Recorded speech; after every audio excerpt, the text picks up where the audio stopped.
כמה פעמים אמרו לכם בעולם הרפואה, ניסוי וטעייה, ניסוי וטעייה, הבדיקה הזאת מראה לא בדיוק משהו, אז בואו נמשיך לטעות ולטעות ולנסות עוד ועוד טיפולים. אבל היום אנחנו נדבר עם דוקטור לידיה בלכר, דוקטור לידיה בלכר, ונגלה שלא חייב להיות ניסוי וטעייה, שיכולה להיות בדיקה מותאמת אישית, ואז גם הטיפול הוא מותאם אישית, והכל הרבה הרבה יותר נכון. היי דוקטור לידיה. בוקר טוב, שלמה. בוקר טוב, אז דיברנו על זה לפני שכולם אהבתם את השם משפחה, יצא שגם אני הבטתי. אז אנחנו נשאר בדוקטור לידיה. אנחנו נשאר בדוקטור לידיה. מקובל עליי. אמרתי ניסוי וטעייה, ודיברנו על בדיקות מותאמות אישית, ואת בעצם מתמחה בתחום חדשני של רפואה אישית, וזה באמת תחום חדשני, את יודעת, לפני שבכלל יצא לנו אנחנו לדבר, אני לא ידעתי שזה בכלל תחום שקיים, אז אם את יכולה קצת לספר לנו מה זה בדיקה מותאמת אישית. אז קודם כל, אתה לא היחיד. הרבה מטופלים, רוב המטופלים, ואפילו אני אגיד לך יותר מזה, חלק גדול מאוד מהרופאים עדיין לא יודעים מה זה רפואה מותאמת אישית. אז אני אגיד בשתי מילים מה זה. זה בעצם הגישה לאבחון וטיפול בחולים שלנו, בכל התחומים, בכל המחלות, על ידי האבחון יותר מדויק, איסוף מקסימום דאטה, מידע על החולה, שימוש בכלים אבחנתיים הכי חדשניים, בדיקות מעבדה, גנטיקה, סממנים מיוחדים בדם, וגם שימוש בבינה מלאכותית, כדי לעזור להגיע להחלטה הכי נכונה, בצורה הכי יעילה. וגם לתת טיפול הכי מותאם אישית. אז יודעת, הפחדנים כמוני שומעים בדיקה, ובטח בדיקה שהם לא מכירים, הם אומרים אולי זה יכאב, אז בואי תפרטי גם על אופי הבדיקה, לא משהו שאמור להיות כואב, לא משהו בהרדמה, לא משהו מסובך מדי. ממש לא. בתחום שאני עוסקת בו, כי רפואה מותאמת אישית זה תחום הרבה יותר רחב, אבל בתחום שאני עוסקת בו, הכלים האבחנתיים שלנו זה איסוף נוזלי הגוף. זה איסוף בדיקת דם, אפילו לפעמים טיפת דם מהאצבע, כמו לחולי סכרת שבודקים סוכר, איסוף שתן, איסוף צואה, איסוף רוק, לא מעבר לזה, אז זה לא כואב. תסירו דאגה מלבכם, כואב זה לא, והרבה הרבה יותר נכון, ואני רוצה בכלל, איך הגעת לזה? כי את לא רופאה מהיום, ולא הגעת מאיזה תחום אחר, היית רופאה, לא אוהבים להשתמש בזה, נגיד במרכאות או שלא, קונבנציונלית, ופתאום עכשיו איך הגעת לתחום הזה? שאלה טובה. אני יותר מ-15 שנה הייתי רופאת משפחה עם מרפאה מאוד גדולה, כבדה, עם הרבה חולים כרוניים, ופשוט אנשים שלא הרגישו אותו, ותמיד הרגשתי שיש לי עוד משהו לתת, שכאילו חסר לי משהו לתת למטופלים שאין להם מענה, אבל אין לי ידע על זה. ואז לפני בערך 7 שנים התחלתי לעבוד עם סטארט-אפ ביוטכנולוגי, שהתעסק בדיוק בזה, הוא התעסק בבניית כלים AI, מידע מלאכותית, כדי לפענח תוצאות של בדיקות גנטיות ותוצאות של בדיקות של סממנים בדם, זה היה ממש חדיש, ואז הבנתי, הנה, זה הפתרון, אפשר להשתמש בבדיקות האלו, כדי להבין יותר טוב את התהליכים בגוף האדם, ולתת פתרון יותר מותאם אישי. אז בעצם אחד. עבור רובנו, את יודעת, שאומרים בינה מלאכותית, AI זה הצ'אט GPT, שאני שואל אותו פה ושם שאלות, אבל בעצם לקחתם את הכלי הזה, והצלחתם באמת לעשות מהפכה, אפשר להגיד, בתחום הזה של הרפואה. זה לא רק בעזרת, AI זה לא הפתרון, AI זה עוזר לרופא, כן, לטפל בחולה. זאת אומרת שבעצם AI, במה עוזר AI? הוא עוזר לפענח את הדאטה, כי אנחנו ברפואה מותאמת אישית מקבלים המון דאטה על החולה, המון מידע, כל מיני בדיקות, לפעמים מגיעים ל-300-400 תוצאות, ואיכשהו עין הרופא ומוח האנושי, קשה לו לאבד את כל התוצאות ולהגיע למסקנה. אז פה מאמנים את המודלים של ה-AI, של בינה מלאכותית, כדי להגיע לתוצאה מקסימלית עם דיוק מקסימלי.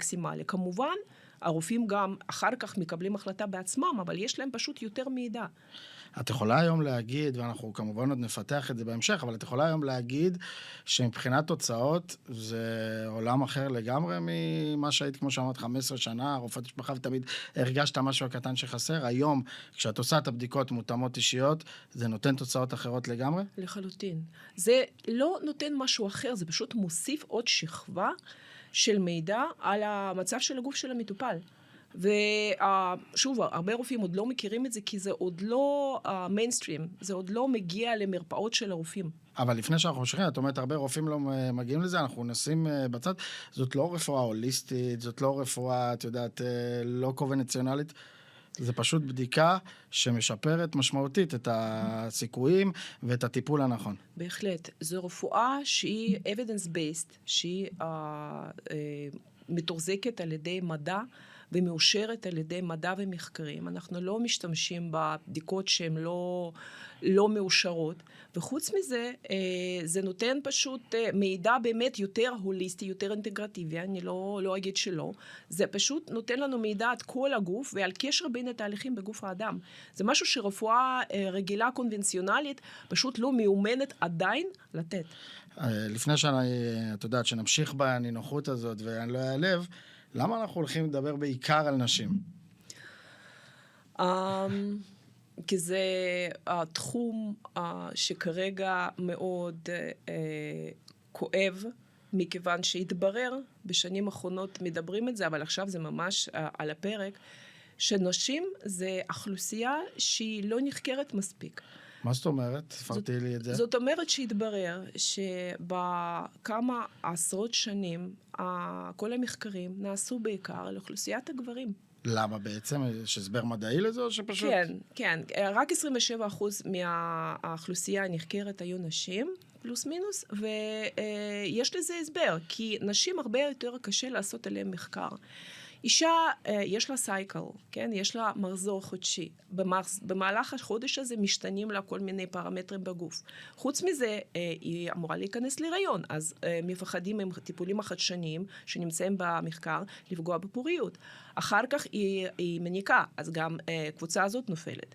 אחר כך, חוץ מזה, היא מתקרבת לגיל המעבר. גם שם, כל אישה מתנהגת אחרת. אז בעצם את אומרת לי שנשים מקבלות תרופות, מקבלות טיפולים, מקבלות אופי טיפול, על סמך מחקר לגברים בכלל. נכון. לצערנו זה ככה, ובדיוק בבוקר נתקלתי במאמר שאומר שבערך יותר מביליון אנשים בעולם סובלים מגיל המעבר, ואני לא מדברת רק על נשים, כי גם לגברים יש גיל המעבר, אבל זה נושא אחר. כן. ולמעשה עדיין הפארמה והמשקיעים לא מספיק מכניסים כסף בשביל לחקור נשים. עדיין הפארמה מעוניינת לפתח תרופות חדשות לכולם. אז עדיין נשאר אוכלוסייה שפחות נחקרת. אבל את יודעת, בעולמנו אנו היום, יגידו כל הזמן, נשים זה כמו גברים, נשים זה כמו גברים, נשים זה הכל כמו גברים. בואי תגידי לנו פיזית, פיזיולוגית, נשים הם כמו גברים? ממש לא. וחוץ מהמעגל הזה שדיברת, שמשנים את ההורמונים, יש עוד שוני מהותי מאוד בין גברים לנשים? בהחלט. קודם כל כן הורמונים, שזה בעצם המניע העיקרי, המנוע העיקרי של המטאבוליזם של חילוף חומרים בגוף האישה. כמעט לכל האיברים יש קלטנים לאסטרוגן ולפרוגסטרון. אז כמובן, אם הרמה של ההורמונים האלה יורדת, אז גם המטאבוליזם משתנה, וזה קורה כל חודש, ולכל אישה זה קורה אחרת. כי יש כל מיני תהליכים בגוף שפוגעים במטאבוליזם של ההורמונים האלו, ואז זה לא קורה כמו שצפוי. את יודעת, שאומרים ההורמונים, עוד פעם, אני תמיד מנסה להגיד לך שאני לא מכיר ברפואה, את יודעת, פעם בלו עלינו מגיעים לבית חולים, ואז נתקלים בזה, אבל כשאומרים הורמונים, אז אומרים הורמונים, אוקיי, זה אהבה, זה פוריות, זה דברים כאלה, זה הרבה מעבר. נכון, זה הרבה מעבר. זה גם אהבה כמובן וגם פוריות, אבל זה גם קוגניציה, זה גם ריכוז, זה גם שינה, זה גם מצב רוח, זה גם תפקוד, כוח של השרירים, מצב כללי טוב, אנרגיה, הכל. עכשיו, אם אני אישה, ועוד מעט אנחנו נדבר גם על גיל המעבר, שזה איזה שם מפוצץ שמרתיע את כולם, אבל אם אני אישה, אפילו אולי גבר שמגיע אלייך, אני רוצה שתתארי את התהליך לגמרי, לפרט אותו, ולאן את יוצאת משם? אני יוצא משם אחר כך כמטופל, אבל לאן את יוצאת משם כרופאה, כמבינה מה צריך הלאה? אוקיי, אז קודם כל, אם אתה אישה, תתאר לי את הבעיה, עם מה באת? מה כואב לך? מה הכי מציק לך עכשיו? זאת השאלה הראשונה. זו השאלה הראשונה כדי בכלל להבין לאן אנחנו ניגשים. בדיוק. ואז סוג הבדיקות הוא שונה בהתאם לזה? בהחלט. אז הוא גם שונה, זה לא איזה בדיקה כמו חד פעמית שעושים לכל אחד, גם בסוג הבדיקה היא בדיקה מותאמת אישית לגמרי. בהחלט, כי קודם כל מתחילים מתשאול. זה הכי חשוב, זה לתשאל את האישה, ויש לנו ממש שאלונים מובנים מאוד מאוד מעמיקים, שלוקחים בחשבון את הכל, את הסגנון החיים שלה, את מה היא אוכלת, מה היא לא אוכלת, מה היא אוהבת לעשות בחיי יום-יום, איזה ספורט היא עושה, כמה פעמים ביום. שזה משהו שאף פעם לא ניתקל, את יודעת, הייתי גם עם אשתי, גם עם אשתי, אף פעם ניתקל בשיחה עם רופא, מה אתה אוהב לעשות, מה אתה אוכל, יותר מדי. זה לא דברים בכלל שעולים על הפרק. אבל זה הכרחי, כי אחרת אתה מפספס פיסות של המידע, ואז אתה פשוט לוקח את הבירור למקום הלא נכון. למקום הכללי יותר, למקרו ולא למיקרו. אנחנו, בואו ניתן את הפצצה שבחדר.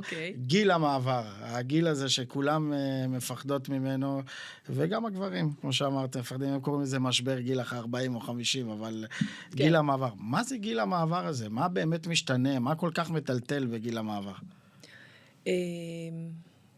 זה פשוט שאלה כל כך עמוקה ונרחבת שאני חושבת... יכולים לדבר עליה שעתיים, את אומרת. איך לענות יותר נכון. קודם כל, בואו נתחיל מזה שגיל המעבר זה לא פסק דין. גיל המעבר בדור שלנו, אצל אנשים של הזמן, של 121, זה זמן פריחה. זו תקופה שילדים גדלו, הקריירה כבר בשיא, אבל היא רוצה עוד, היא רוצה להתפתח, סוף סוף יש לה זמן לעצמה. כן, סליחה שאני קוטעת לך, יש גיל לגיל המעבר, מספרית? או שכל אחד זה גם שונה? זה משתנה, אבל לפי קריטריונים, בגדול, הגיל המעבר קלאסי מתחיל מגיל 45, עד גיל 55 בערך, יש גיל המעבר מוקדם, אבל זה כבר מצב של מחלה, וזה משהו אחר, לא נדבר על זה. את אומרת שזה באמת גיל, כמו שאת אומרת, שאפשר ליהנות, אפשר לפרוח בו, נכון. ולפעמים החוסר בידע שלנו כדי להוביל אותנו להיות בריאים, מפריע לנו בזה. הגוף חושב אחרת, ואישה מפחדת מהתקופה הזאת, מכיוון שהיא יודעת והיא שומעת מחברות, שזה אמור להיות קשה, עלול להיות קשה, והיא כבר מכינה את עצמה לזה נפשית. אבל אם היא יודעת שיש לזה פתרון, וברגע שהיא מרגישה את הסימנים הראשונים, עדיין יש מחזור אפילו, אבל היא מרגישה סימנים הראשונים, כמו עייפות וחוסר שינה, ואיזה שהם mood swings, אז זה הזמן להתחיל לבדוק. והבדיקות ההורמונים שלה עדיין יהיו תקינות. אז מה תמצאי במותאם אישית כדי כן לעזור לה, לא להיות עייפה, להיות, כמו שאמרת, בשיא הפריחה, שמחה, מאושרת, זוהרת, נקרא לזה כך. אז קודם כל צריך להבין מה קורה בגוף שלה ברמה של ההורמונים באופן כללי, לא רק לעשות בדיקת דם להורמונים ולסיים עם זה, הבדיקות שלנו מפרטות את זה ברמה הרבה יותר עדינה, ואנחנו יכולים להבין איפה קרה הבאג, ואולי היה לה באג כל החיים, בשביל זה אנחנו צריכים את התשאול. אבל בגיל המעבר, ברגע שהכל מתחיל להשתבש ולהשתנות, הגוף קצת משתגע, אז אנחנו רואים את זה בצורה יותר ברורה. יש לנו דרך לטפל בזה ולהפוך את זה למסלול התקין, לעשות את השיפט לכיוון הנכון. את יודעת לספר לי, אנחנו לא ניכנס לשמות, כן? אבל את יודעת לספר לי על מקרים של מישהי שהגיעה אלייך תשושה, עייפה, את יודעת, במוח אפילו, תמיד זה מצטער לנו, אולי קצת לא מטופחת, ועייפה מהחיים בגיל המעבר, והבדיקה הזאת והטיפול שאחר כך באמת הוציאו אותה לדרך חדשה? בוודאי, כן. ספרי לנו על איזה מקרה. זה דווקא מקרה לא נדיר, זה מקרים שאנחנו רואים את זה די הרבה. אנחנו עושים בדרך כלל בדיקה של ההורמונים יחד עם בדיקה גנטית, שהרבה פעמים, אם אנחנו יוצאים מנקודת הנחה על פי ההיסטוריה של אישה שיש לה שם בעיה, אנחנו משלבים שתי בדיקות ביחד. ואז אנחנו רואים שבעצם תמיד היה לה באג, באחד האנזימים, למשל, שמסנטז, משתתף בסינתזה של ההורמונים החיוניים, כמו פרוגסטרון ואסטרוגן, ובגלל זה, by the way, היו לה גם הפלות חוזרות. אבל כרגע זה עוד יותר ירד, אז בעצם לא מספיק שהיא לא מסנטזת את ההורמונים כמו שצריך, ולא הייתה מסנטזת, עכשיו זה עוד יותר ירד. גם המסלול של המטאבוליזם של ההורמונים, בגלל שהיא בסטרס קבוע, יש לה 2 ילדים קטנים, למרות שהיא כבר בת 47, אבל עדיין יש לה ילדים קטנים, והיא בשיא הקריירה שלה, היא פשוט לא מספיקה כלום, היא מותשת, היא לא ישנה מספיק טוב, היא בסטרס קבוע, וזה בעצם גורם לגוף להתנהל אחרת, והמטאבוליזם גם משתנה, משתנים החיידקים של המעיים, משתנים החיילים הקטנים של הגוף שלנו, שזה קבוצות שמתחברות לחומרים רעילים כדי להוציא אותם מהגוף. ואם לקחת בחשבון שהאנזימים אצלה לא פועלים כמו שצריך, אז הכל משתבש. אז זאת אומרת שאותה אישה בעצם הייתה בסוג של כדור שלג, שלא, תמיד יורד למטה, יורד למטה. בדיוק. איפה הבדיקה הזאת עשתה את הסטופ? כאילו, אז קודם כל אנחנו ראינו... מה הטיפול שהצלחתי לתת לה? קודם כל אנחנו ראינו שיש לה הסבר למה ההורמונים שלה ירודים. מעבר לתחילת גיל המעבר. בנוסף, ראינו איפה השיפט, איפה זה הולך לכיוון הלא נכון. בגלל שאנחנו יודעים איזה אנזימים פועלים לא תקין, אז אנחנו יודעים איך לגרום להם לפעול יותר טוב. אנחנו נותנים לה תמיכה על ידי גם תזונה מסוימת, וגם תוספי מזון מסוימים, שעוזרים לפרמנטים האלו לטפל בהורמונים ולהוציא אותם כמו שצריך, לפרק אותם. אנחנו מחזקים לה את החיידקי המעיים, את המיקרוביום, ואז גם החיידקים מתחילים לסנטז את החומר החיוני לספיגה חוזרת של אסטרוגן ברמת תקינה. כל זה ניתן לבדיקה. ובעצם כל זה, כמובן שאנחנו לא נכנסים עכשיו מול באיזה ויכוח מול אחרים, אבל בבדיקה רגילה היה קשה לגלות את אופי הטיפול שהיה צריך לעשות? בשביל להוציא אותה מהלופ הזה? הייתי אומרת שזה פשוט לא ניתן לגלות בלתי אפשר. בבדיקה רגילה, כי בבדיקות מעבדה... זה לא משהו שהרופאים לא עושים בסדר, פשוט בבדיקות אי אפשר לגלות את זה, בבדיקות שגרתיות. לא, כי הרבה פעמים הרופאים שהם יותר מתעמקים בטיפול באישה, הם מניחים שיש בעיה, נגיד במערכת העיכול, אז הם נותנים איזשהו טיפול תומך, נותנים נניח פרוביוטיקה. הרבה פעמים זה לא מספיק, הרבה פעמים היא לא מתיישבת טוב, כי קודם צריך לחסל את החיידקים הרעים שכבר הצטברו שם, ואז לגרום לאיזון. אז זה כאילו נופל ללא שום תועלת. דיברנו על מישהי עכשיו שכבר בתוך זה, שהיא כבר עייפה, שהיא כבר בפנים, אבל אפשר להגיד שגם הטיפול הזה יכול להיות סוג של מניעה, יכול להיות רגע לפני שאני נכנסת לגיל המעבר, רגע שהחברות סיפרו לי, כמו שאת אומרת, מה יכול להיות, אני יכולה להגיע ובעצם לעשות סוג של טיפול מניעה כדי שאני לא אעבור את כל התהליכים האלה? בהחלט. אתה יודע שברפואה סינית, הרופא בכפר סיני היה מקבל עמלה נוספת על זה שהאנשים שם היו בריאים ולא חולים. אוקיי. אז זאת אומרת שצ'ופר על כל בן אדם בריא. אז זה גם בא כי גישה לרפואה מותאמת אישית, אז הרפואה מותאמת אישית יש לה 4P. לא ניכנס לזה, אבל אחד ה-P זה פרבנטיב. זאת אומרת שאנחנו בעצם, יש לנו כלים למנוע את התהליך לפני שהוא קורה. עכשיו, אם אישה מרגישה עדיין בסדר, אני עדיין עושה לה את אותם הבדיקות, שזה 3-4 בדיקות לוודא שהכל תקין שם, אבל תמיד אם יש איזושהי בעיה, נגיד בבדיקה גנטית של מטאבוליזם של הורמונים, אני יודעת מה לתת לה כדי שהשיפט הלא תקין לא יקרה. והיה לי בדיוק מקרה כזה, הייתה לי כזאת מטופלת. כן, זה גם משהו שכבר באים ומבינים עוד לפני? לגמרי, כן. הייתה לי מטופלת שלא היו לו תסמינים של גיל המעבר. מה היא אומרת לך? למה באתי? הרי אתה בא למוסך כשהאוטו מתקלקל. היא באה עם סיבה אחרת. היא באה עם התחלה של דילול העצם שהיא גילתה במקרה. אוקיי. והתברר שיש לה סיבה גנטית לזה, אבל סך הכל המצב שלה כרגע, חוץ מבעיה בעצם, הוא תקין. אבל אנחנו מצאנו למה ואיך זה עלול להידרדר ועל מה לשים לב. ואז היא מקבלת את התוספי מזון ושינינו לה את התזונה, שינינו לה את סוג של הספורט שהיא עושה. והיא כבר 3-4 חודשים, היא אומרת, וואי, אני לא ידעתי שאני הרגשתי כל כך לא טוב, ובאה אליה בדיוק לפני כמה ימים לביקורת, היא אומרת, דוקטור, תקשיבי, יש לי פתאום אנרגיה, וגם בעלה אומר, וואי, כמו אנרג'ייזר עכשיו. שיפרת לנו את חיי הנישואים גם. כן, אולי את גם רופאה לזוגיות. בדיוק, האמת שכן. זה, אם אנחנו משפרים לאישה את המצב, אז גם בעלה יהיה מבסוט. כי המצב רוח תמיד יהיה טוב יותר. כמו שאת אומרת, יש הרבה יותר אנרגיה, את כבר לא עייפה כל הזמן. חד משמעית. אבל את יודעת, מצד שני, אני אבוא ואגיד לך, נשים קצת אולי אפילו טיפה יותר מבוגרות, אגיד לך, את לא מבינה אותי, אני עייפה, את יודעת, כמו שאת, יש לי 2 ילדים, יש לי זה, שום בדיקה לא תעזור, לא תוציא אותי מזה, רק אחרי שהילדים יגדלו. אז זו גם שגיאה שיש אצל נשים שהיא מובנית, או אפילו גם אצל גברים. אני עייף, לא יעזור לי שום דבר אחר. את נתקלת בנשים שבאות וסקפטיות, בוא נגיד? בהחלט. אז קודם כל, זה שאני אישה, אני מבינה יותר טוב את מה האישה עוברת. אני גם אימא ל3 ילדים, גם עברתי את הבניית קריירה והתמחות, ו3 ילדים קטנים בבית, ובעל כירורג שלא נמצא אף פעם בבית. אז כאילו, אני מבינה את העייפות הזאת, אבל אני גם מתחברת לזה, ואני מנסה לחזק אותה ולהסביר לה שכן ניתן למצוא לזה פתרון. אולי אני לא אגרום לילדים לגדול יותר מהר, אבל כשאת ניגשת לזה בגישה חיובית, שאת כן מוצאת זמן לעצמך בכל זאת, וכל אישה יכולה למצוא קצת זמן לעצמה, ואנחנו מנסים למקסם את העזרה שלנו בשעות או דקות הקצרות האלה במהלך היום, אז היא כן תרגיש יותר טוב, ואנחנו כן יודעים לתת לאישה ביטחון. גם זה יפנה לה אולי הרבה יותר זמן, כי את אומרת יותר אנרגיה, יותר דברים יותר מהירים. היא תהיה עם גישה יותר חיובית לחיים, היא תראה הכל באור אחר, וזה יצליח הרבה יותר. אמרת לנו, ככה, זרקת את זה על הדרך, חידקים במעיים, וסוג של, כאילו, נראה, את יודעת, כל הזמן אנחנו מעיים, זה נשמע דבר מגעיל, בואו לא נתקרב אליו, מעיים וכל הדברים האלה, אבל פה זה סוג של כלי באמת לשפר את החיים, אפשר להשתמש בזה גם לכלי הזה במעיים.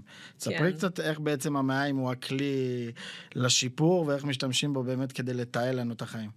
אז בשנים האחרונות יותר ויותר מחקרים מדברים על ציר, זה נקרא gut-brain axis, זה ציר מעיים מוח, וכל מה שבדרך. זאת אומרת שבעצם אנחנו מחזיקים בתוכנו מיקרוקוסמוס של חיידקים, שזה עולם ומלואו, עם היחסים ביניהם, עם המלחמות ביניהם, והם כמובן משפיעים עלינו. זאת אומרת מלחמות ממש בין חיידקים רעים לטובים. כן, בדיוק. והם ביחסים איתנו, ואנחנו ביחסים איתם. בלי שנדע. בלי שנדע. אבל אם מישהו אחד מאיתנו יוצא מאיזון, או הם יוצאים מאיזון, לא יודעת, יכול להיות סתם הרעלת מזון, ואחר כך תזונה לא טובה וסטרס, זה מספיק, ואז זה משפיע על הגוף שלנו. עכשיו, במקרה של גיל המעבר זה הפוך. במקרה של גיל המעבר, גם אם אישה הייתה סופר בריאה, וסופר טיפלה בעצמה, ברגע שרמת האסטרוגן מתחילה לרדת, אז זה משפיע על ה-diversity, על איך להגיד את זה בעברית, סוגים של החיידקים שנמצאים, החיידקים הטובים מן הסתם יורדים קצת, ואז כמובן החיידקים הפחות טובים תופסים את מקומם ומתחילים להתפתח. זה מאוד משפיע על ספיגה חוזרת של אסטרוגן, וגם, זאת אומרת שהיא פוחתת, וגם משפיע על תפקוד של דופן המעיים. ואז מה קורה? בעצם המעיים מתחילים להיות כביכול עם חורים גדולים, מתחילים להכניס דרכם כל מיני רעלים לא מפורקים, וזה עושה דלקת קלה גם בגוף, וזה יכול לגרום גם לכאבי פרקים, לעייפות. מה זה אומר דלקת קלה? דלקת קלה זה דלקת כרונית שלא ניתן לגלות על ידי בדיקות דם רגילות. יש בדיקות מיוחדות שיכולות לגלות אם מדובר באמת בדלקת קלה. ובבדיקות שבעצם את עושה בקליניקה, אנחנו מגלים את הדלקת הזאת. נכון. שהיא אומנם נקראת קלה, אבל היא נשמעת לי לא כל כך קלה. כן, יש בדיקה CRP שכולם מכירים, שזה בדיקה שאפשר לעשות בכל מעבדה דרך קופת חולים, ויש high sensitivity CRP, שזה כאילו בדיקת CRP מאוד רגישה, שנעשית במתודולוגיה אחרת, שהיא בעצם אחד הסממנים של דלקת כרונית גם כן. את יודעת להסביר בעצם, כי הרבה נשים אומרות בגיל המעבר, פתאום חוות דברים חדשים עם מזון, פתאום יש לנו יותר רגישויות, פתאום גיליתי אחרי שנים שאכלתי סתם מוצר מסוים שאני רגישה אליו, איך זה קורה? אז זהו, בדיוק על זה דיברנו, כשהתחלנו לספר על תסמונת מעי הדליף, שלמעשה המעיים נהיים יותר דלקתיים קצת, ונותנים לטוקסינים להיכנס דרכם, זה נספג אל תוך הדם. עכשיו, עם הזמן, במיוחד אם אישה אוכלת לרוב אותה תפריט, פחות או יותר, אז המעיים שלה מקבל את הגוף שלה, בעצם המערכת החיסונית שלה, מקבלת את המאכלים האלו כאויבים, ומתחילה לפוצץ אותם, ואז בעצם היא מפתחת נוגדנים, מסוג ה-IgG בעיקר, למאכלים שהיא לרוב אוכלת ואוהבת. עכשיו, אי אפשר לעשות את זה סתם לנחש, כן? צריך לעשות בדיקה כדי לראות מה. עכשיו, ברגע שאנחנו מגלים למה בעצם היא מפתחת את הרגישות הזאת, אנחנו מפסיקים לזמנית את המוצרים האלו, את המאכלים האלו. אפשר אחר כך לחזור אליהם לרוב, אם אין לה ממש בעיה גנטית, נגיד, של חוסר לקטז, אז אפשר לחזור אליהם אחר כך, עוד 3-4 חודשים, פשוט מנוחה שאנחנו נותנים לדופן המעיים מהנוגדנים האלו. אז אני אחדד את זה ולא להיות עקשנים, כשלפעמים, אתה יודעת, יש את המשפטים, אני אוכל את זה כל החיים, נו באמת, אז עכשיו... אז בדיוק. אז תדעו, אז זאת אומרת, אדרבה, אם אתה אוכל את זה כל החיים, תדע שיכול להיות שהתנגדות. אנחנו היינו מלא מקרים כאלו שבאמת אנשים שאכלו אותה תפריט, במיוחד הספורטאים, הם מפתחים נוגדנים מסוג ה-IgG לעוף, לתפוח. שמשהו שהם אכלו כל החיים בתפריט כל יום. כן, לתרד. כאילו, ממש לא זמן ראיתי למישהי בדיקה. כן, מדהים. דיברת על בדיקות גנטיות, ואני רוצה שתעבדי, את יודעת, מבחינת אנשים, בואי תסביר לנו קצת מה הגנטיקה משפיעה, והרבה אנשים חושבים שזה גזירה הרת גורל, זה הגנטיקה שלי, אז מה אני יכול לעשות? זו הגנטיקה. אז זהו, גנטיקה זה באמת גם כן עולם ומלואו, ואפשר לדבר על זה שעות, אבל בגלל שאנחנו... אבל אנחנו ננסה בדקות. אנחנו ננסה בדקות, לנסח את זה, כן. מה זה גנטיקה? מה זה הגנים שלנו? הגנים שלנו זה קוד. זה קוד איך הגוף שלנו אמור לתפקד. ולכל אחד גם קוד שונה, נכון? 99.9% של הגנים שלנו זהים, אבל ה-0.1% הזה שלא זהה, אז זה הווריאנטים. זאת אומרת שבעצם, אני לא אספר מה זה גן, כן, ומה זה נוקלאוטידים, כי זה מסובך מדי, אבל אני יכולה להגיד אבל ה-0.1 הזה הוא משפיע או שהוא טיפה בים? הוא באמת משפיע על איך הגוף שלנו מקבל את המזון, איך הגוף שלנו סובל את המאמץ. ואני לא מדברת על מוטציות, שזה כבר גורם למחלה מסוימת, אני מדברת על הווריאנטים. עכשיו מתפתחת המדע שנקראת נוטריגנומיקה, שהיא בעצם מסבירה איך הגנים שלנו משפיעים על ה-environmental, על הסביבה שלנו, על איך אנחנו מקבלים את הסטרס, איך אנחנו מקבלים את המוצרי חלב, על איך אנחנו מקבלים את השינה, ולמה אנחנו לא ישנים מספיק. אז בעצם יש לנו דרך לגלות את זה. אז אם אני אומר היום, כמו לקח את השינה, בואו ניקח את השינה. אני אומר, אני זוכר שגם אבא שלי לא היה ישן טוב, זה גנטי, אין לי מה לעשות עם זה. זו טעות עדיין. אז זה לא ממש טעות, אבל לא, זו טעות שאין מה לעשות עם זה. אין מה לעשות עם גנטיקה, זאת אומרת שאפשר לבדוק, יש גנים מסוג, מקוצה של קלוק, זה נקרא, זה בדיוק גנים שאחראים על ויסות שלנו כלפי אור בחושך. יש אנשים שקוראים להם early bird, כן? ויש אנשים בדיוק להפך. זה הרבה פעמים באמת גנטי, אבל אי אפשר להילחם את זה, אפשר לעזור לזה. נניח על ידי כל מיני אמצעים כמו, או תרופות, סופלמנטים כמו מלטונין, או שינוי בתאורה אפילו בחדר. הרבה פעמים אפשר לטפל בזה, אבל אי אפשר להילחם בזה. צריך לזרום את זה כדי לא לפגוע בגוף. אז מה אני יכול בעצם ללמוד מה-DNA שלי על עצמי? דברים כלליים, דברים רפואיים? כן, קודם כל אנחנו יכולים להגיד לך למה יש לך נטייה. אם אתה רוצה לדעת אם יש לך גנטיקה שעלולה להביא אותך לסכרת למשל, אז אנחנו יכולים להגיד על זה, ואז אם אתה יודע שזה הגנטיקה, אבל אתה עדיין בן אדם ששוקל 70 קילו בגובה 1.80 ועושה ספורט ואוכל בריא, ומונע מעצמו סטרס ויושן טוב, אז אנחנו יכולים להגיד לך, יופי, תמשיך ככה, כי רוב הסיכויים שהגנים האלו זה רק הנטייה. אבל אם אתה כל הזמן בסטרס ומעשן 3 קופסאות ויש לך עודף משקל, אז אנחנו נגיד, תקשיב, אתה במצב מסוכן, בוא נבדוק הלאה איפה כבר קיימת פגיעה וננסה למנוע מחלת לב כמה שיותר. אז בעצם גם כאן זה הרבה מניעה עוד מראש. נכון. זה בא אלייך, זה משהו שאת עושה קבוע, כל בדיקה תבדוק גם את הגנטיקה? אנחנו מאוד משתדלים, כי זה נותן לנו המון מידע. וזה נקרא, יש אפילו מעבדות כבר באירופה שמתמקדים, זה נקרא Preventive Genetics. הם נותנים ממש סדרת בדיקות שנותנת לרופא הבנה מה לעשות עם המטופל כדי למנוע את המחלות. אנחנו אמנם לא ניכנס לזה יותר רחב, כי אמרנו, יש לנו כמה דקות ולא כמה שעות, אבל את יודעת, נושא הפוריות שבטח בשנים האחרונות הוא חזק מאוד על הפרק, כמה באמת גם פה אנחנו נכנסים במותאמות אישית כדי להשפיע על העניין הזה? גם אפשר כמובן לבדוק הרבה דברים מעבר למה שאנחנו רגילים לבדוק אצל למשל אישה עם הפלות חוזרות, או אישה שלא מצליחה להיכנס להיריון. נכון. כי אם למשל, פשוט דוגמה קטנה, שיש לה באמת מוטציה באחד הגנים שמקודדים את האנזים המשתתף בייצור של פרוגסטרון, וזה ממש בשורש של כל הקסקדה של ההורמונים, אז הפרוגסטרון נמוך עלול לגרום להפלות חוזרות. once אנחנו יודעים את זה, אנחנו יודעים יותר טוב, יותר במדויק איך לטפל בזה. אז זו גם משהו שהבדיקה באמת המותאמת אישית, כן. משפרת לנו את הסיכויים, את יודעת, לפחות לגלות איפה הבעיה, למה זה קורה, שזה משהו שעוד פעם בבדיקות יותר כלליות יהיה קשה לגלות את הדבר הזה ספציפית? אני מאמינה שאולי בעוד 10 שנים, חלק מהבדיקות שאנחנו עושים אותם כרגע, ייכנסו אפילו לסל הבריאות. אני מאוד מקווה ומאוד מאמינה בזה. זה עניין שלוקח זמן, כי הכל תלוי במחקרים והתפתחות שלה, זה נקרא ביג דאטה. משרד הבריאות צריך להיות משוכנע שזה אכן באוכלוסייה הגדולה יכול להביא לתועלת ולשיפור של האוכלוסייה, של בריאות של האוכלוסייה הכללית, אבל זה יבוא. את אומרת, אנחנו כבר בדרך לשם. אנחנו בדרך, זה רפואה של 121. זה לא יעצר. לא. אני רוצה לדבר איתך, להקשות עלייך. אוקיי. בוא נקשה עלייך. אני למשל, אני הגעתי אלייך, ואני לא אוהב לאכול כמעט שום דבר, אמיתי? קשה לי עם אוכל.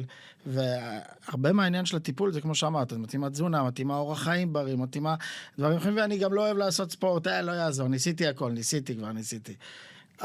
זה מקרים שקורים לך, או שבסוף הבן אדם צריך להיות אחראי גם על עצמו? לא, קודם כל, בהחלט אלו מקרים הבעייתיים העיקריים שמגיעים אלינו למרפאה, כי בן אדם שיודע מה צריך לעשות ועושה, אז הוא עושה לא אותו. צריך, כן, הוא לא יגיע לרופא.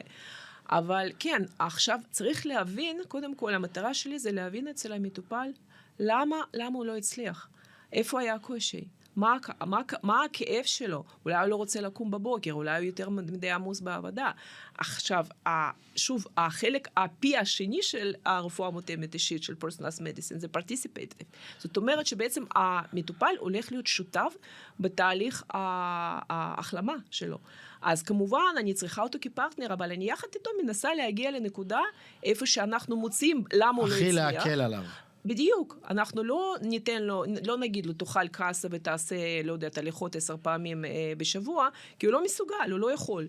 אבל אני צריכה להבין למה הוא לא יכול, ולגרום לו להתנהג אחרת, והוא צריך לרצות להתנהג אחרת. אז המטרה שלנו זה בעצם לגרום לו לרצות להתנהג אחרת. אז תני לי מקרה כזה באמת שמישהי באה אלייך, והיום את יכולה להגיד, שינתה את אורח חייה לחלוטין. כן. או שאנחנו מדברים כמעט על כל מטופלת. כמעט, כל מטופל שני או מטופלת שנייה. כן, נשים דווקא יותר, בגלל שגם חשוב להן מאוד איך הן נראות, לשמור על הנשיות שלהן, אז הן קצת יותר נוטות להתגמש. ולהקשיב. הבעיה שלהן זה באמת התמדה, ומה שמאוד מאוד מאוד חשוב בכל סוג של הטיפול ברפואה בכלל, זה התמדה. once אנחנו הצלחנו לשנות את הרגלים, once אנחנו הצלחנו לאזן אותך ולרדת במשקל, ואת פתאום התחלת לעשות ספורט ומרגישה יותר טוב, תמשיכי להתמיד. אל תחפשי תירוצים למה להפסיק.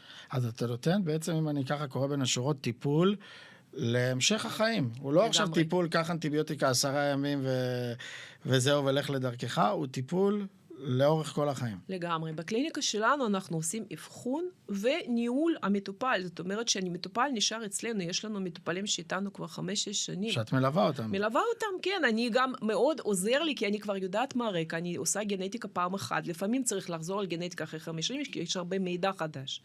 אבל באופן כללי אני גם יודעת מה היו הנתונים שלו קודם, זה כמו בקופת חולים, רופא משפחה, שיש לו את התיק שלך, והוא עוקב אחריך, אותו דבר, רק שזה קצת מעבר לרפואת המשפחה, וקצת מעבר לבדיקות הרגילות. רק בעצם גם שכמו שאת אומרת, את עוקבת עם התאמה אישית, דפנה, את לא תעקבי אחריה, כמו שאת עוקבת אחרי נועה נגיד. לגמרי. סתם, זה משהו שונה לחלוטין. איך את באמת מסתדרת עם כל אופי שהוא אופי טיפול? כי בסוף הרופא יושב, יש לו 10 סוגי טיפול. נגיד כלליים, ויותר קל לו, אז פה זה לכאן, זה לכאן, אצלך זה בלתי נגמר, אין סוף. נכון, אבל פה באמת בא לעזרה הבינה המלאכותית, והרבה פעמים יש לי מקרים שאני באמת נתקלת, אני לא יודעת מה, בבעיה אני לא יודעת בדיוק איך להמשיך, אז חוץ מזה שאני פונה גם למומחים בתחום, וזה לא אומר שאני לבד פותרת את הבעיה. מה זאת אומרת? בוא, אני רוצה לפתח, תתני לי דוגמה. למשל, אני עובדת בשיתוף פעולה עם מכון אנדוקרינולוגי של פרופסור שמואל לויט. יש לנו חולים משותפים, אנחנו עושים קונסיליומים עם אנדוקרינולוג ונוטרישוניסט, אז בעצם נוטריציולוג, כן, בעברית. אז בעצם אנחנו יחד מחליטים, כי נגיד אני לא מומחית בתחום של סכרת סוג אחד, ואני לא יודעת בדיוק איך אפשר להבדיל בינו לבין הסכרת סוג 2, רק על פי תשאול החולה. פרופסור לויט יודע. אז למעשה הוא עוזר לנו לקבל החלטה, אנחנו מקבלים החלטה ביחד. אני הולכת לעשות לו בירור בעזרת רפואת מותאמת אישית. והוא מכוון אותי... אז בעצם אתה מקבל סוג של מעטפת מאוד מאוד רחבה, לא רק ישבתי מול דוקטור לידיה, היא עשתה בדיקות, זאת אומרת, זה מעטפת מאוד רחבה של ייעוץ מכל מיני תחומים. בהחלט, בהחלט. יש לנו רשת מאוד רחבה של מומחים שאנחנו עובדים איתם, והם מתחברים למושג של רפואה מותאמת אישית, ואנחנו, זה win-win situation, אנחנו נותנים להם יותר מידע על החולים שלהם, ואנחנו מקבלים מהם חולים לבירור מעמיק וטיפול. משהו שמסכן אותי, כי דיברת על זה גם בהתחלה שהרבה רופאים לא יודעים, ועכשיו את מדברת על רופאים שיש לך שיתוף פעולה. כשאת ניגשת לרופאים, הרפואה מתחילה ללכת לכיוון הזה, מעודדת את הכיוון הזה? כמובן, כי מדברים על זה בעולם הרפואה. מבינה את החשיבות. כן, כן, כן, כן. גם הארגוני בריאות הגדולים, כמו מכבי למשל, כבר התחילו לדבר על רפואה מותאמת אישית בכנס האחרון, זה היה הכותרת הראשית. אני גם הולכת עכשיו להרצות בכנס של הפאנל אירופאי לרפואה מותאמת אישית, על חשיבות של דאטה בעולם הרפואה מותאמת אישית, ויהיו שם גם הרבה רופאים מכל אירופה. אז איך הרפואה הקלאסית עוד לא ימצא את זה, את יודעת, ב100%? אתם יודעים שלרפואה אין סוף. רפואה זה... כמו שהיה לפני 10 שנים, זה לא היה תהליך, בדיוק, זה תהליך מאוד דינמי, זה נחל שכל הזמן זורם, וכל עוד אנחנו אוספים יותר מידע, ומידע מיותר מחקרים כבר הוכחו קלינית ובאים לאגם, לים, לאוקיינוס הזה של הביג דאטה, של המידע העולמי, ככה יותר רופאים מקבלים את המידע הזה ומתחילים גם להשתמש בו בפרקטיקה היומיומית שלהם. אז אפשר להגיד שמי אני אקח את זה למחוזות ההשקעה. מי שעכשיו מגיע אלייך הוא כמו אלה שקנו את הביטקוין בהתחלה. הם כבר, הם מגיעים למה שיהיה פה עוד 5 ו10 שנים. כן. כולם ירצו. את כבר נותנת להם את זה עכשיו. לגמרי, לגמרי. ואנחנו גם לא עומדים במקום, כי אנחנו מאמצים שיטות אבחון חדשים, אנחנו עושים פרטנרשיפ עם המעבדות גנטיות נוספות, אז אנחנו גם כל הזמן זזים קדימה, אנחנו עוקבים אחרי בדיקות החדשות שיוצאות. אז זאת אומרת שלמרות שזה תחום שעדיין מתפתח, יש לך גם עדיין מאיפה עוד ללמוד ולהתפתח גם ממקורות חיצוניים. כל הזמן, בוודאי. תוך כדי תנועה. תוך כדי התנועה בדיוק. אני רוצה לחזור איתך גם לבדיקות הגנטיות, כי את יודעת, כולנו אומרים בדיקות גנטיות, השמנה, גובה, הכל זה גם משפיע על מצב רוח, על חרדה, על דברים מהסוג הזה, נפשי. כן, כן, בהחלט. וזה משהו שגם את מגלה ב-0.1 הגנטיקה השונה? כן, כן. כי יש למשל וריאנטים גנטיים שמשפיעים על חילוף של החומרים הכימיים שנקראים נוירוטרנסמיטרים. זה דופמין, סרוטונין, נורדרנלין, בטח שמעת את המושגים האלו. שמענו, חלקם הגדול, כן. אז אנשים שיש להם וריאנטים מסוימים, אז הם פשוט מפרקים אחרת את החומרים האלו, וזה עושה אותם או פחות מרוכזים, למשל, או יותר נוטים לדיכאון, או פחות עמידים לסטרס. ואנחנו רואים את זה ממש במשפחות שלמות. וגם כאן, למרות שהגנטיקה משפיעה, זה עדיין אישי, נגיד, את יכולה לראות דברים גנטיים דומים בין א' לב', אבל עדיין יש שוני ביניהם בהתאמה? של טיפול, של... כן. עכשיו, לגבי התאמה של הטיפול, זה גם תחום נוסף שנקרא פרמקוגנטיקה, ועכשיו אנחנו גם יכולים לבדוק, ואגב, תרופות פסיכיאטריות, יש בדיקות מצוינות לתרופות הפסיכיאטריות, שאנחנו יכולים לבדוק איך הבן אדם בעצם מפרק את התרופות האלו, ואז לבחור לו תרופה שהכי מתאימה לו. אז היום בעצם יכול להיות שמישהו... הוא צריך תרופה, כן? הוא צריך את הטיפול. אבל הוא מקבל תרופה שבעצם הגוף שלו לא מגיב אליו, ובגלל זה הוא לא מבין, ומגדילים לו מינון, ועוד מינון, ועוד מינון. נכון. בעצם התרופה היא זאת שלא נכונה. נכון, אנחנו בתור רופאים הרבה פעמים, דווקא בתחום של פסיכיאטריה נגיד, הרבה פעמים אנחנו נותנים תרופות נוגדי דיכאון. זה עניין של ניסוי וטעייה. כמו שאמרנו, בהתחלה ניסוי וטעייה, אבל במותאם אישית אנחנו מנסים כמה שיותר להוריד את הניסוי וטעייה, נכון? נכון. אז את יודעת לדבר איתי באחוזים, או לא ממש. או שזה פשוט שוני? זה פשוט שונה. נגיד, הייתה לי מטופלת שדווקא היו תרופות לאפילפסיה, והיא לא הגיבה לאף תרופה. אז עשינו לה את הבדיקה הזאת, ראינו שיש לה באמת בעיה בפירוק של כל התרופות שהולכות בדרך אנזים מסוים, אז מצאנו לה תרופה שלא מפורגת על ידי האנזים הזה, והיא הצליחה, ואין לה יותר התקפים כבר 7 שנים. ואת אומרת, ולאורך שנים היא הלכה וניסתה עוד תרופות ניסו ותרופות, כל מיני והאפילפסיה תרופות, הלכה כן, וחזרה, והלכה כן. וחזרה, וזה שינה לגמרי את המצב. פשוט התרופה לא הייתה מתאימה לה, התרופות הקודמות לא היו מתאימות לה, אבל מצאנו בעצם בעיה, למה? אבל זהו, אני אקשה עלייך עוד יותר. רק הבדיקה הזו יכולה, אני אגיד, רגע, אולי יש משהו אחר שאני יכול לבדוק איתו, שרק באמת הבדיקות המותאמות אישיות יוכלו באמת לשנות את זה, ולמצוא לה את התרופה הנכונה. אז קודם כל... בלי ניסוי וטעייה של שנים. אוקיי. קודם כל, המטופלים שמגיעים אלינו לקליניקה, לרוב עברו כבר המון רופאים ובדיקות, ולרוב עשו את כל הבדיקות, מה שנקרא קונבנציונליות, ולא מצאו להם כלום.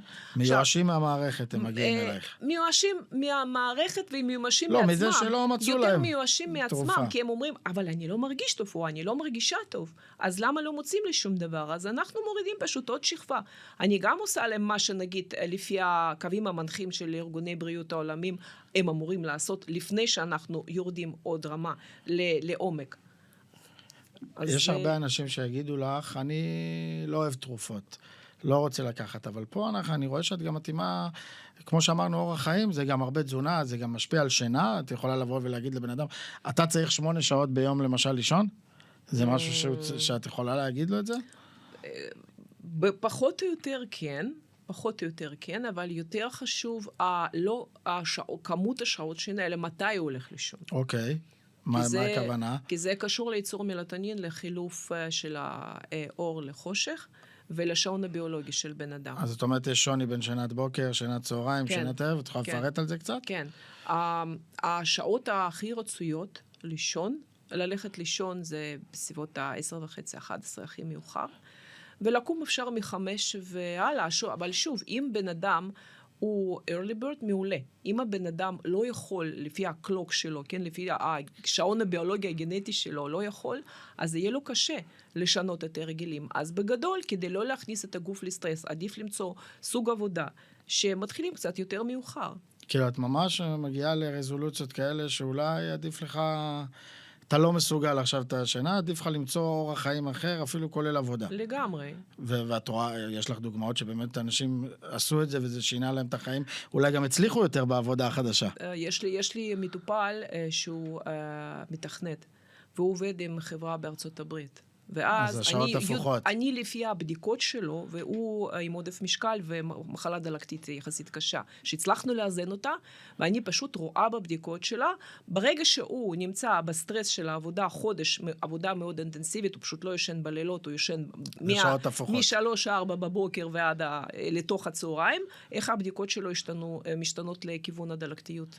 את רואה ממש זה פשוט לא יאומן, כן. משפיע אפילו בטווח קצר. למשקל, אז הוא מפסיק לרדת במשקל, הוא מעלה במשקל בחודש הזה, והוא מעלה את מדדי דלקת שלו. מה נדבר על פעילות גופנית, הדבר הזה שהרבה אנשים אומרים, אין לי כוח, אני עייף, סוף היום, כמה באמת גם לזה אתם נותנים משקל בטיפול? המון. פעילות גופנית זה כאילו להזיז את האנרגיה של הגוף. כן, בשפה פשוטה.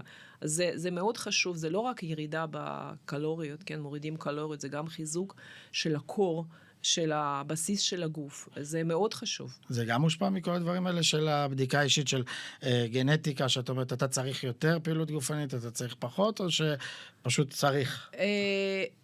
אני חושבת שיותר נלך לכיוון פשוט צריך, אבל אנחנו לפי בדיקה גנטית לאחרונה כן יכולים להתאים יותר סוג המאמץ שמתאים יותר למטופל. יש ממש כמה וריאנטים גנטיים שיכולים לעזור לנו לבחור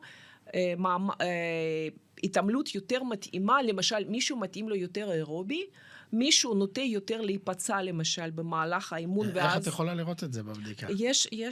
יש גנים, וריאנטים גנטיים. זה ממש גנטיקה. שיכולים לכוון אותנו, כן, לסוג ההתעמלות יותר מתאימה למטופל, כי נניח אם יש בן אדם שיש לו יותר סיכוי להיפצע אחרי אימון, אז אנחנו לא נשלח אותו א' לספורט תחרותי, ב' לא נשלח אותו ל-resistance training קשה.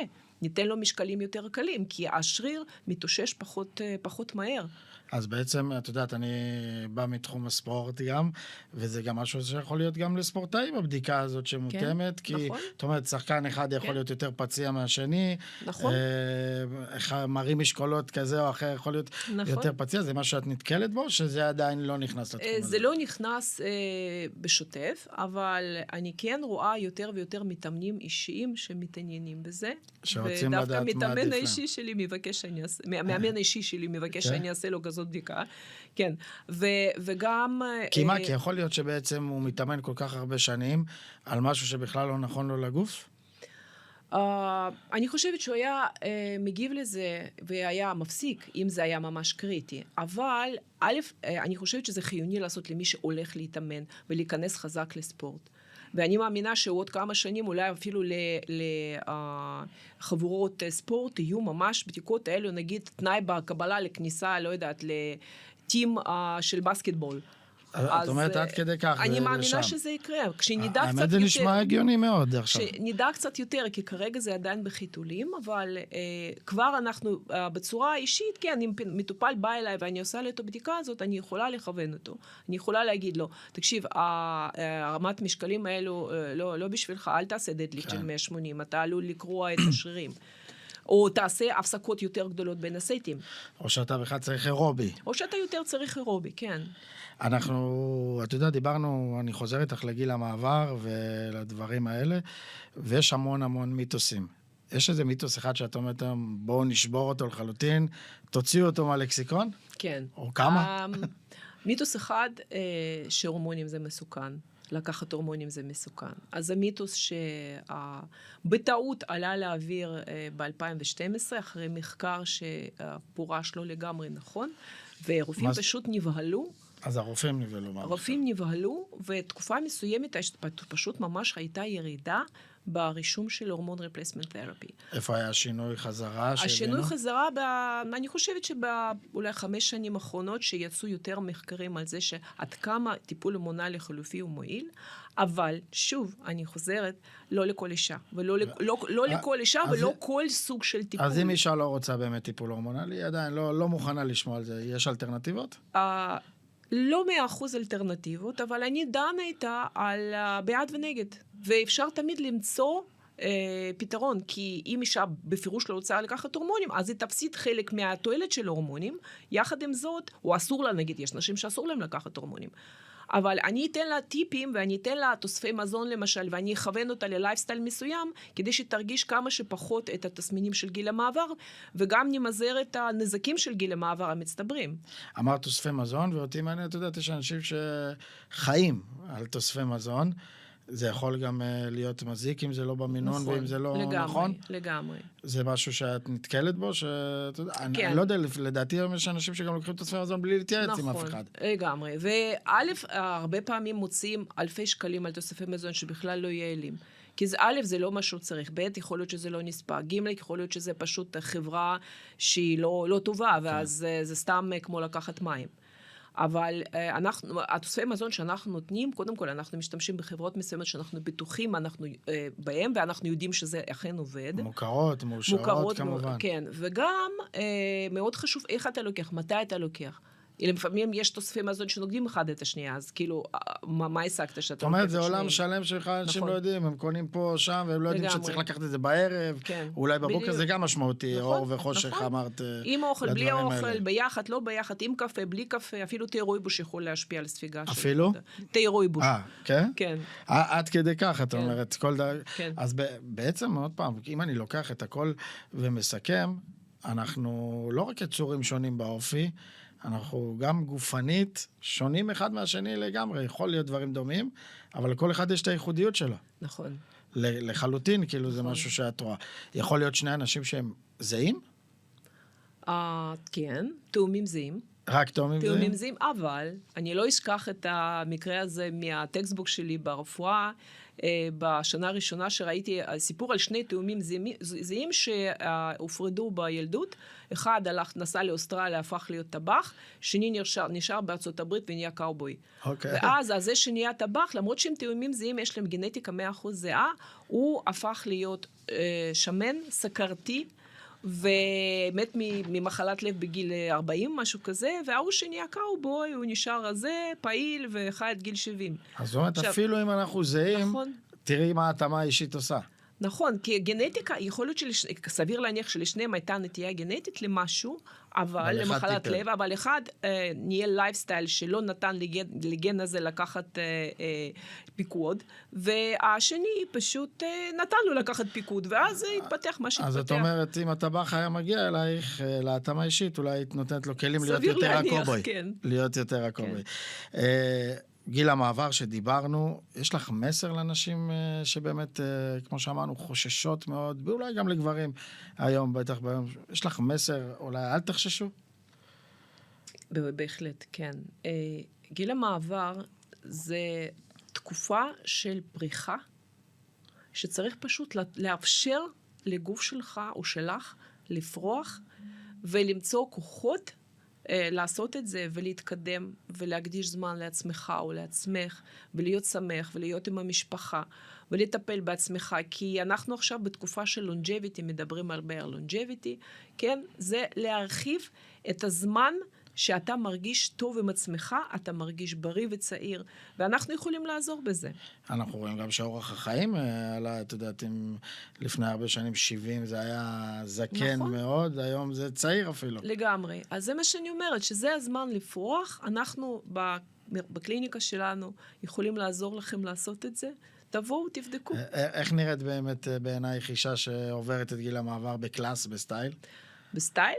זאת אישה שעושה קריירה, סוף סוף הולכת ללמוד תואר שני, במשהו, לא יודעת, במדעי המחשב, או באומנות, שהיא חלמה כל חייה. היא בת 58, ויש לה בית יפה ומטופח, היא נראית $1,000,000, נוסעת לחול עם בעלה לחופשות. נהנית ממה שיש לעולם להציע. נהנית ממה שיש לה, פורחת ומתפתחת. אז אני אשאל אותך שאלה אישית, לא דיברנו עלייך עד עכשיו. איך את דואגת לעצמך? איך את ככה בקלאס? קודם כל תודה. אני חושבת שלפני 5 שנים עשיתי ממש מהפכה, והתחלתי לעסוק בספורט. אני בחיים לא עסקתי בספורט. אז בעצם את אומרת שגם את עשית התאמה אישית. וואי, זה היה פשוט, כן, כל החיים ניסיתי להכריח את עצמי, אני הייתי ממש ילדה לא ספורטיבית. לפני 5 שנים הבנתי שזה מביא לי משמעת לחיים. ואז לאט לאט התחלתי ללמוד להקשיב לגוף שלי. ואני עכשיו עושה 3 פעמים בשבוע ספורט באופן קבוע, ולא משנה מה, אני עובדת מאוד קשה, אני עובדת בשני תפקידים, יש לי 3 ילדים, יש לי בית לנהל, יש לי קליניקה לנהל, ויחד עם זאת, ספורט זה חובה, וזה גם משנה לך את היום, את מתחילה אותו ב7 בבוקר, 7:30 בבוקר, אפילו שעה, זה משנה את היום. גם תזונה, מאוד חשוב להקשיב לגוף, יש לי כמובן, עשיתי לעצמי את כל הבדיקות, אני יודעת, על עצמך עשית בטוח את כל הבדיקות, פה הסנדלר לא הולך יחף. לגמרי, אז אני יודעת עכשיו כבר בעל פה מה כן ומה לא, ואיך לשלב את התוספי מזון, כמובן, לוקחים תמיד, יש לי נטייה לפציעה בספורט, ממש נטייה, אני יודעת שנגיד, אני עושה כן רזיסטנס טרנינג. איך לא להיפצע. אני יודעת איך לא להיפצע, ואני יודעת גם מה לקחת, כדי שאני לא ארגיש, אני כבר מתחילה להרגיש, הנה מתחילים כאבי שרירים, אפשר לקחת את התוסף, וזה מאזן את זה. את יכולה להגיד על עצמך, להעיד על עצמך שאת עושה הרבה יותר, אבל הרבה יותר העננה גם? כן, לגמרי. אני חושבת שאני מרגישה עכשיו יותר טוב מאשר הרגשתי, נגיד, לפני 10 שנים. אז תגידי, דוקטור לידיה, אם אני רוצה את כל הטוב הזה, לאן אני מגיע, מה אני צריך לעשות, איך מגיעים אליכם, איך בעצם מניעים את התהליך כדי להתחיל לחיות? מתקשרים, קובעים פגישה ראשונה איתי. אני מדברת עם המטופלת או מטופל, ואנחנו בונים יחד תוכנית מה אנחנו רוצים לברר, איך אנחנו רוצים לברר, כי ברגע שאני אוספת מספיק מידע, יש לי כבר בראש תוכנית. אני כמובן לוקחת זמן כדי לבנות את התוכנית ולפנות למקורות המדעים, ואחרי 48 שעות יש לנו תוכנית, ויאללה קדימה, עושים בדיקות ויוצאים לדרך. וספרי לנו מה אנחנו צריכים, את יודעת, מה אני צריך לחפש באינטרנט כדי להגיע אלייך, איפה הקליניקה יושבת, איזה אתר. זהו, דוקטור לידיה בלכר. דוקטור לידיה פשוט. דוקטור לידיה בלכר, והקליניקה שלנו נמצאת ברחוב הברזל 11 בתל אביב, מול אסותא. ובדיקות דם וכל שאר הבדיקות של נוזלי הגוף אפשר גם לעשות בבית, אז לא חייבים להגיע אלינו. את יודעת מה אני לוקח מכל השיחה הזו? כן. וזה באמת מה שקפצתי עכשיו. יש משפט בשיר באחד מהשירים בדיסק החדש של עידן עמדי, שאומר, מפחיד אותי יותר לא לחיות מאשר למות. אז צריך להגיע, נכון. להתאים אישית ולהתחיל נכון. לחיות בכל גיל. נכון, 100%. תודה רבה, דוקטור לידיה. בשמחה. תודה לך.